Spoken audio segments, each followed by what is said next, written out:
So I have shown the circuit. This is the first wind power generator, first circuit. And now I will go with some extension. In our whatever the output of wind turbine, we have seen the waveforms. Now I will connect this extra portion. This is universal bridge, and C and R are connected in order to convert the whatever power we are having to DC model. And I will do this extension. This is the first circuit we have already designed. Now go to component browser and universal bridge. You take it onto the workspace. Then I need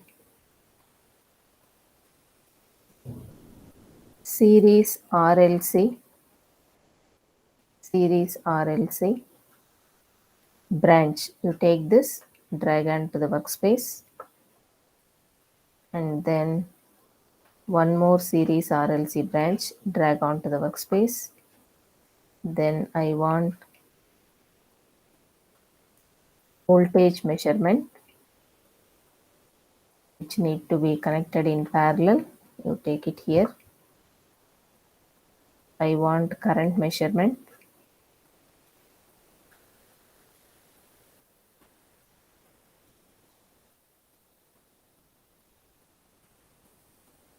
It should be connected in series, so put it here.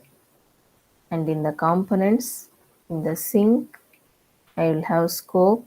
Just take the scope also to see the waveform.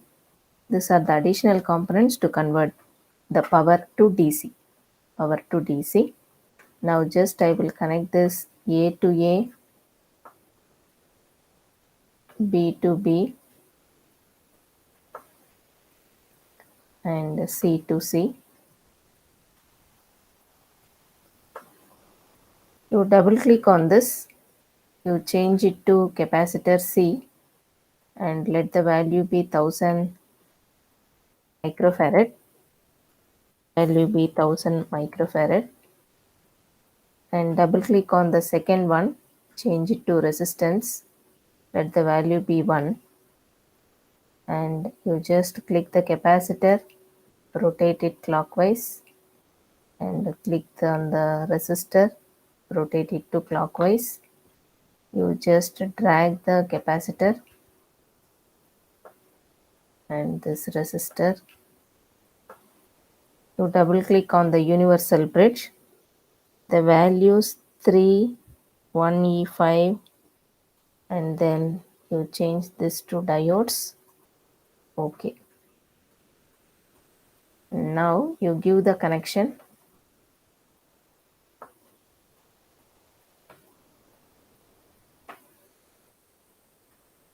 Resistor and capacitor are connected in parallel. In short, this is resistor and capacitor connected in parallel. Ammeter is connected in series path to measure the current.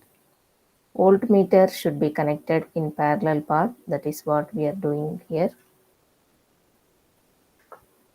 Voltage is measured in the parallel path. Ammeter, it is connected in series path. And we want to see voltage and current. So two inputs are required for the scope. So first one, you connect it to current waveform will be displayed. Second one, you connect it to voltage waveform will be displayed. With this, the extension is completed. What we have done is converting the power to DC. Just execute. And now click on this scope. You will be able to see the voltage and current. You can just right click, configuration properties, main. In the layout, we are having two waveforms. So just click, this is the current and voltage. Click on the settings, legend. First one is current measurement, second one is voltage measurement. These are the waveforms. With this, the wind power generator is completed. Thank you.